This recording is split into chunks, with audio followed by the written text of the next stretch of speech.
I presume you're here in order to learn of magecraft. I'll have you know, there's no room for the weak-willed in this course, and despite your best efforts, the sorcery of our time is but a fraction of what it once was in the Age of Gods. Much of the craft is established through pedigree, and the culture of mages is riddled with deception and moral depravity.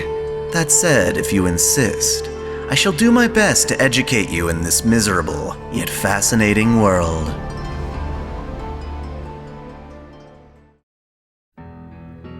In our previous lesson, I spoke of homunculi and the ethical dilemma that surrounds their use. Continuing in that vein, I wish to cover an undeniably less ethical type of spell. That is, I wish to speak of curses. In essence, curses refer to all manner of dark magecraft that taint, corrode, or otherwise plague targets with malicious effects. They are often utilized to punish or restrict victims with dangerous or painful consequences. Ironically, despite the cruel nature of the average mage, the Mages Association doesn't officially teach such spells, instead leaving much of their practice to the Middle East, as well as one of the more insidious applications of witchcraft. From a practical standpoint, consider curses to be the inverse of blessings. While one bolsters the strength of a target, enhancing or healing them, the other is meant to weaken them. To that end, a great many spells and styles of magecraft count as curses, and I feel it is best to teach through example, starting with perhaps the most horrific of them all. Angra Mainyu, a poor wretch from a Zoroastrian tribe, was declared by his peers to be the source of all evil, made a scapegoat to take on the sins of humanity. As part of his torture, the villagers carved upon him all manner of cursed words, resulting in a curse that truly forced him to represent such evils. Thanks to the collective scheming of the Ainsburns, Angra Mainyu was summoned as a heroic spirit to fight during the Third Holy Grail War in Fuyuki, and his defeat caused the Grail itself to become a cursed vessel that wickedly distorts wishes and spews toxic mud. This black ooze corrupts servants, shifting their alignment toward malice, and places all manner of unknown curses on mortals who come into contact with it. One tragic victim of this mud was Kiritsugu Emiya. At the end of the Fourth Grail War, he earned the opportunity to commune with the Grail, and upon seeing its true nature, he rejected it. As consequence, he was cursed by Angra Mainyu, slowly eaten away by regret until meeting an early death. In contrast, there are those who thrive upon curses, accepting their wickedness as a form of power. Kire Kotomine, also soaked in the Grail's mud, allowed it to grant his wish for destruction, unleashing a devastating fire throughout the city. The aftermath of that war had Zokin Mato implant fragments of the Lesser Grail into Sakura, forcing her to endure Angra Mainyu's corruption during the Fifth War. Combined with her hollow element, Sakura began to manifest a cursed shadow called the Cursed Boundary Layer, which would haunt Fuyuki at night by teleporting around and consuming various citizens and servants alike. While not quite the same, it is similar to a reality marble, a world turned inside out by hatred. The Mooncell's own Sakura variant, BB, can implement an equivalent phenomena called the Cursed Cutting Crater. By utilizing Potnia Theron, the authority of various earth goddesses, she can purge the entire world, eroding it into imaginary space. As far as servants go, Angra Mainyu is not the only heroic spirit to embody the idea of a curse. False Rider, also known as Pale Rider, was described in legend as a curse of death, and as such, manifests in a form fitting of the title. Typically, however, curses fall under the practice of witchcraft, where black mages conjure spells considered too nefarious for general practice. Alice Kuonji is one such mage who specializes in spells themed after fairy tales. Her various mystic codes have the capacity to curse victims, such as Tweedledee and Tweedledum, autonomous familiars whose jaws are scissor-like. They invoke a conceptual curse that can restrain targets, such as the puppets used by Toko Aozaki. Another of these devices is Scratch Dumpty, a time bomb in the shape of an egg. On its surface, a poem is inscribed over time, and once complete, it curses victims such that they cannot escape its explosive might. The inexperienced mage Ayaka Sajo also practices an old form of witchcraft involving plant manipulation and black feathers. While Ayaka's attacks are direct, there are more stealthy means of inflicting curses. An expert in this happens to be the caster servant Paracelsus von Hohenheim. He specializes in curses and can inscribe them onto magi unnoticed. Using this talent, he betrayed his master of the Rei Rokan family and placed upon their daughter Misaya a curse that would kill her if she tried to abandon the Grail War. While she indeed participated, the curse ultimately took her life, transforming her corpse into a deranged zombie called a Fallen. Curses often share roots with Asian disciplines as well. In Japan, the legend of Tamamo no Mae describes her untimely death and transformation into the Seisho Seki, or killing stone. Those who approach the stone are said to suffer from a cursed poison, threatening passers-by until the monk Geno Shinsho stepped in to disperse the stone into 3 fragments. As a heroic spirit, Tamamo makes use of curses in addition to her martial arts. One such curse is called Thunderclap, which she uses to restrain Elizabeth Bathory. With a more Western bias, there is Mephistopheles, another servant practitioner of witchcraft. His demonic alignment allows him to implement spells that reflect his damage back on enemies and impose nightmares via incubi. This is a trend, actually. Deviant users of curses benefit from them most as though they were boons. For instance, dead apostles and true ancestors benefit from their Curse of Restoration, which functions as a limited form of immortality. Its curse is a matter of perspective.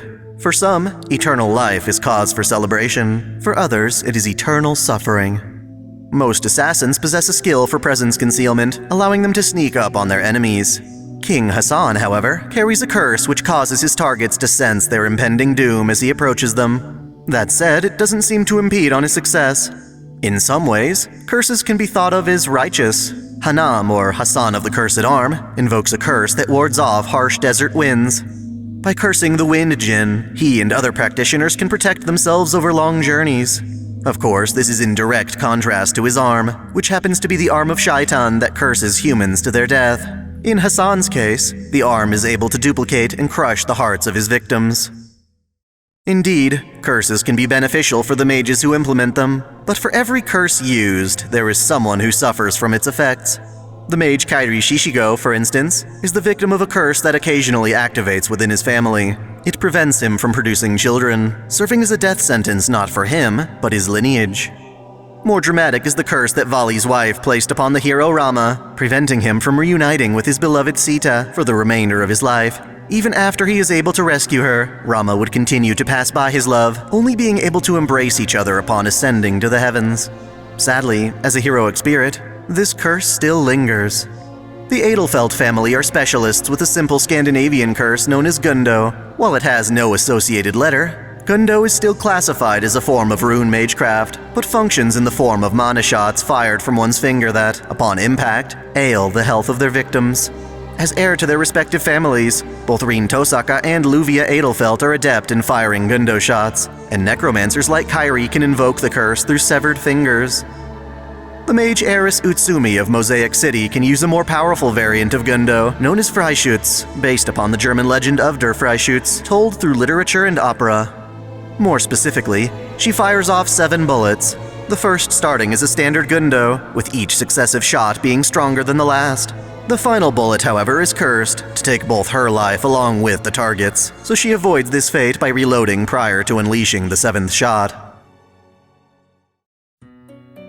Despite all of these applications for curse spells, perhaps it was a wise decision for the Mages Association to stay clear of them. Perhaps we as a species would be better off without curses altogether. The reason I say this is that curses played a part in what nearly ended our world. When the demon god Hivemind Getia took over Solomon's body, he tried to enact the true Grand Order, a process of incinerating human history as fuel to travel back to the origin of mankind and reshape the very nature of humanity. To pull this off, Getia needed various pillars throughout history, and utilized a curse within the magic crests of select mage families to turn key mages into demon gods. Thus, certain mages such as Makiri Zolgin and Lev Liner were cursed by their bloodline into becoming detonation points for Getia's incineration of humanity. That said, speculating on the absence of curses is quite fruitless. They are here, for better or worse, inevitably being a detriment to someone. In the case of the Celtic warrior, Diarmuid Dubna, there were both pros and cons. Diarmuid was cursed with a beauty spot upon his face that inevitably charmed all women who looked upon it. While this may seem like a blessing, Diarmuid himself was a loyal knight in service to his captain, Finn McCool. He would never actively betray his lord, and yet his love spot forced him to do just that. In the days leading up to Finn's marriage to Lady Gronje, Diarmuid's love spot captivated the fair maiden into disloyalty. The resulting affair permanently stained Diarmuid's loyalty, with Finn bearing enough resentment to allow him to die to wounds inflicted by a demon boar. At the same time, Diarmuid wielded a cursed spear called the Gay Buida, the Yellow Rose of Mortality, which inflicted wounds that could not be healed. In Fuyuki's Fourth Holy Grail War, it was used to deprive the King of Knights use of one of her arms, and no form of magecraft could repair the damage until after the spear was destroyed. Similarly, another Celtic hero, Cuchulainn, wielded the Gay Bolg, a lance forged from the bones of a creature known as the Kurid. Just like the Buida, the Gay Bolg also inflicts wounds that cannot be healed, though invoking its true name means inevitably piercing the target's heart for an instant death regardless. Legends from this part of the world also include a specific kind of curse known as a gesh, which is more akin to a cursed contract of sorts between two parties. They are important enough that I've deemed them worth their own unique lesson. Thus, in summation, curses are a wicked variant of magecraft that the Association avoids teaching. Despite this, all manner of curses can be found throughout the world, each functioning by condemning one party at the expense of another. Opposite to blessings or boons, curses bring misfortune through suffering or restriction. They are most effective when used by mages wicked enough to embrace their effects sincerely. Yet, at the same time, not even the darkest of mages are immune to their reach. This lesson shall continue, resuming the topic so that we may further delve into gesh and their conditional nature.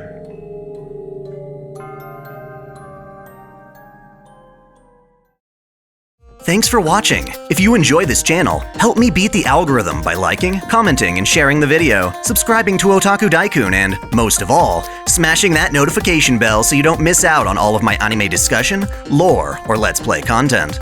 If you want to support me directly, there are now 3 ways that all provide the same benefits.